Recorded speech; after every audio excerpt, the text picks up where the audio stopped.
Hi, we're looking at Notes 32, Average Rate of Change, Academic Vocabulary. The first one we're going to look at is interval. So an interval is basically two numbers that are endpoints. And which may or may not be included.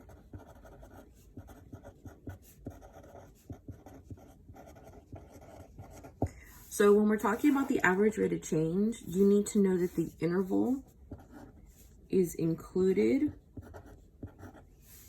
with the endpoints A and B.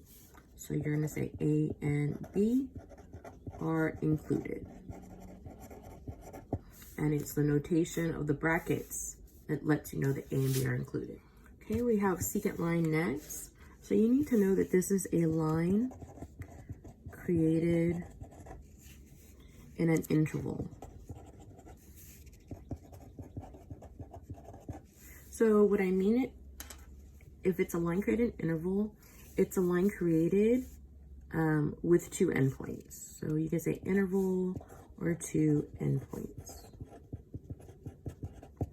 So we talked about our interval AB. So let's use that again. So I have interval AB, and now I'm going to create 2 points.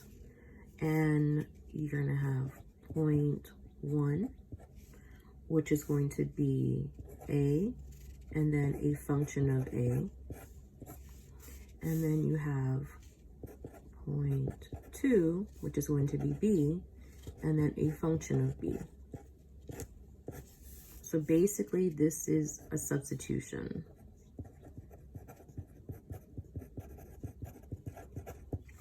Okay, and now you have slope. So a slope is going to be a rate of change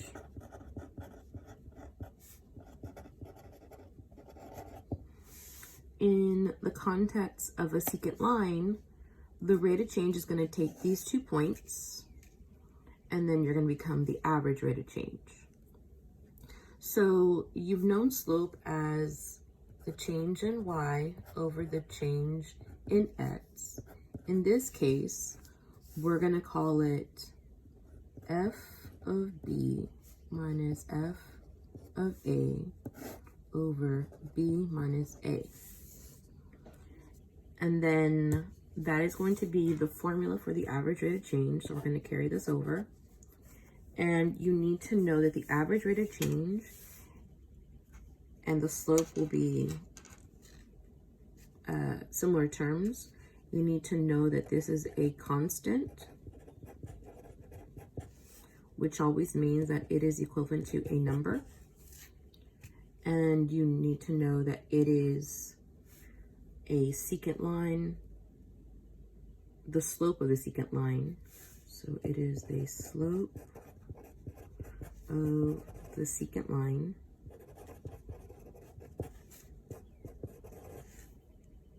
And you need to know that this is its formula. So we can again say interval a comma b, 2 endpoints. So f of b minus f of a, b minus a.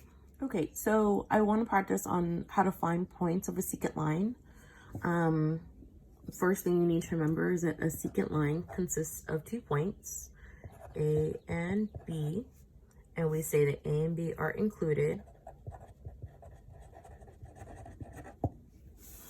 Point 1 is going to be the value of A, and then substitute into the function. Point B is going to be value B, and then substitute into the function.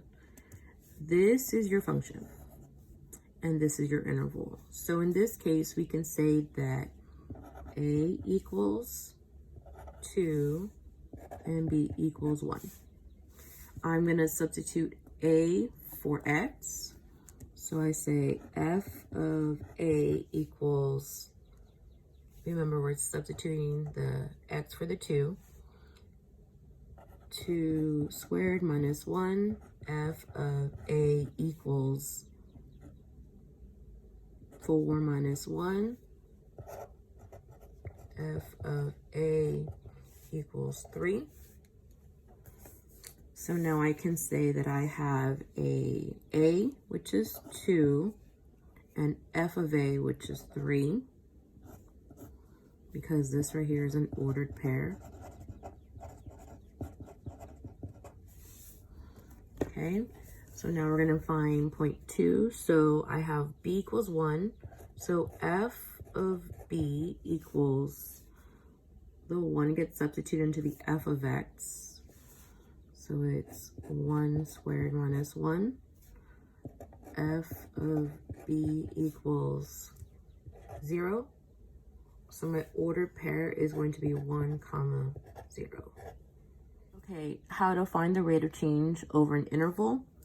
So find the average rate of change of k of x equals 5x minus 16 over the interval 11, 16 using the average rate of change formula.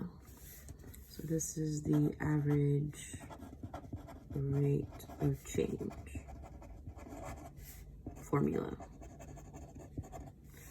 And again, it's the same, kind of the same thing as a slope. First thing that I like to do is just kind of rewrite the k of x into f of x.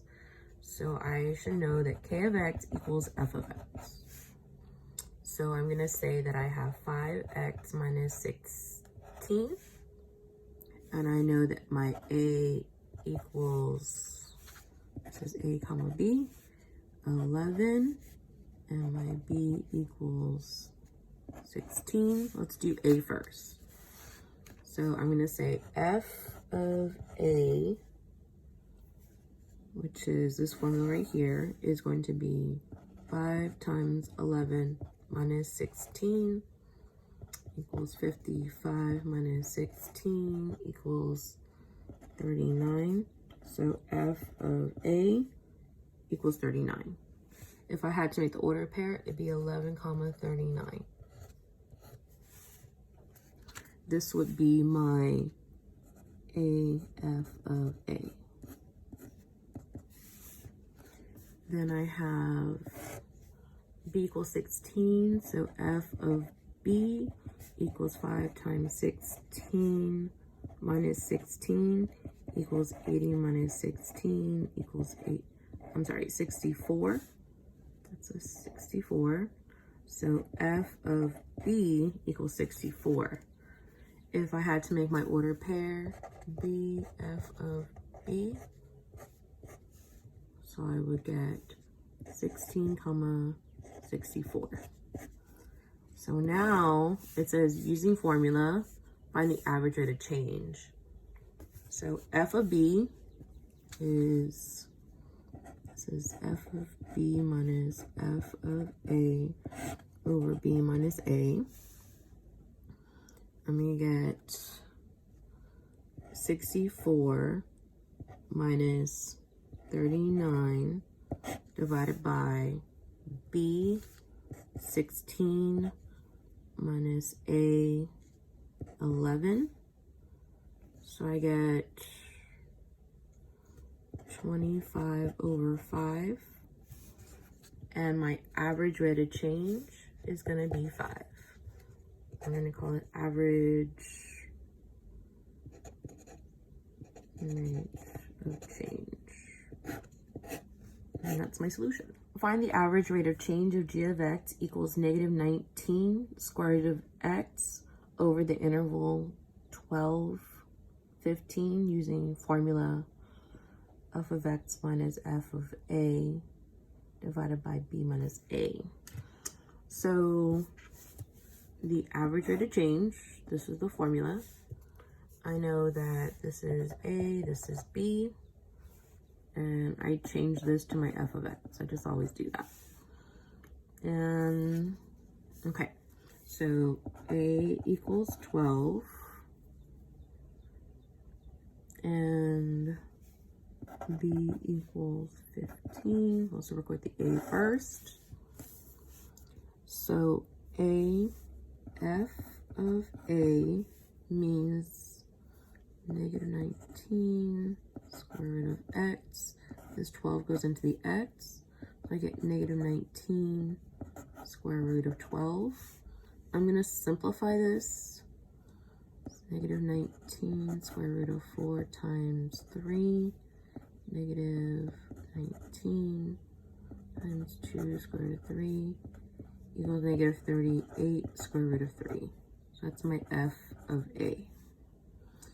Now I'm going to do my f of B. F of B equals negative 19 square root of x. The 15 is the x. Just want to make that clear. Equals negative 19 square root of 15. You can't simplify that anymore, so that's f of B. So now I have f of B minus f of A. So negative 19 square root of 15 minus negative 38 square root of 3. All of that, B minus A, so 15 minus 12. And then I simplify. So then I'm gonna get, I would just put this in a calculator, honestly. So negative 19 square root of 15 plus 38 square root of 3 divided by 3. Your solution is going to be approximately, let's see, negative 2.6. So you're going to call this the average rate of change. There you go. This is example D. Find the average rate of change of f of x equals 1 over x over the interval negative 3, 5 using formula f of B minus f of A divided by B minus A. So let's see. This is A, this is B. So A equals negative 3, B equals 5. F of A equals 1 over x. So f of A equals 1 over negative 3. And you can't simplify that anymore. F of B equals 1 over x. Remember the 5 is x. So f of B equals 1 over 5.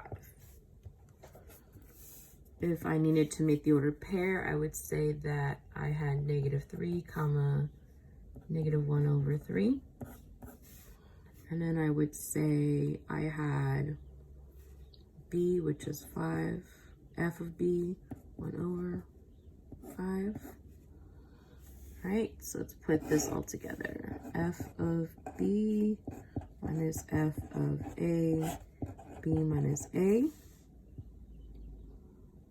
I'm trying to get the average rate of change. So I'm gonna have 1/5 minus 1/3 divided by 5 minus 3. So when I simplify, 1 over 5 plus 1 over 3 equals 5 plus 3, 8. I would just put this on a calculator. If you want to keep on working it out, it goes 3 over 15 plus 5 over 15 over 8, 8 over 15. This is where I restarted. All of that divided by 8 over 1, 8 over 15, or times 1 over 8 equals 1 over 15, which is your average rate of change. So last example, find the average rate of change of f of x equals negative 16 divided by the square root of negative 20x plus 17 over the interval of negative 11 and negative 4 using the formula for the average rate of change. So I know that this is A, this is B, and this is my f of x. Okay, so A equals negative 11, f of A equals negative 16 square root negative 20x plus 17. So I'm going to substitute this negative 11 for the x. Equals negative 16, negative 20 times negative 11 plus 17. let's just say we put this in a calculator. So negative 16, 20 times 11, that's positive, plus 17, 237. So that's f of a. So let's say I asked you for the ordered pair of a and f of a. You would say it's equivalent to negative 11 comma negative 16 square root 237. Okay, so then let's do b. b equals negative 4. So f of b equals negative 16 over the square root of negative 20x plus 17. So f of b. I know the 4 becomes the x. So I get negative 16 divided by the square root of 20 times negative 4, or negative 20 times negative 4 plus 17 equals negative 16 over the square root. It's going to be 80 plus 17, 97. And then if I, again, have to do my ordered pair of b and f of b, I would say it's equivalent to negative 4 comma negative 16 over square root of 97. And now let's find the rate of change, or the average rate of change.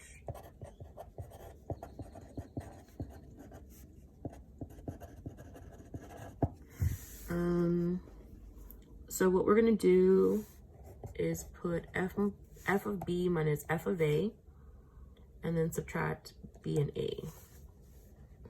F of b minus f of a, b minus a. I'm just gonna write this out and then get a calculator. So remember, you have to show your work. Negative 16 over the square root of 97 minus 16 over the square root of 237. All of that is going to be negative 4 minus negative 11. And then once I simplify, I'm gonna get